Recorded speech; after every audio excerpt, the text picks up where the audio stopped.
देवी सीता के जन्म को लेकर कई रहस्यमयी और रोचक कथाएं हैं। चलिए जानते हैं कि माता सीता कौन थी। देवी सीता के माता पिता भले ही सुनन्या और राजा जनक कहलाए, लेकिन ये केवल इनके पालक माता पिता हैं। इनका जन्म भूमि से हुआ है, इसलिए इनके जन्म के संदर्भ में कई कथाएं हैं। चलिए जानते हैं। महर्षि वाल्मीकि ने अपने रामायण में लिखा है कि मिथिला राज्य में अकाल पड़ गया। ऋषियों ने राजा जनक से यज्ञ का आयोजन करने के लिए कहा ताकि वर्षा हो। जैसे ही यज्ञ खत्म हुआ, राजा जनक अपने हाथों से हल लेकर खेत जोत रहे थे। तभी उनके हल का नुकीला भाग, जिसे सीत कहते हैं, किसी कठोर चीज से टकराया और हल वहीं अटक गया। जब उस स्थान को खोदा गया तो एक कलश प्राप्त हुआ जिसमें एक सुंदर कन्या खेल रही थी।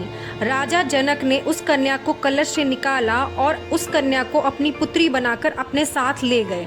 निसंतान सुनन्या और जनक की संतान की इच्छा पूरी हुई। हल के सीत के टकराने से वह कलश मिला था जिससे सीता माता प्रकट हुई थी, इसलिए इस कन्या का नाम सीता रखा गया। कुछ पुरानी कथाओं में माता सीता को रावण की पुत्री कहा गया है। रावण ने कहा था कि जब उसके हृदय में अपनी पुत्री से विवाह की इच्छा उत्पन्न होगी तो उसकी पुत्री ही उसकी मृत्यु का कारण बनेगी। एक दिन जब ऋषि आश्रम में नहीं थे, तब रावण वहां पहुंचा। वहां मौजूद ऋषियों को मारकर उनका सारा रक्त कलश में भर लिया। इस कलश को रावण महल में छुपा कर चला गया। मंदोदरी उस कलश को लेकर बहुत उत्सुक थी कि आखिर उसमें क्या है।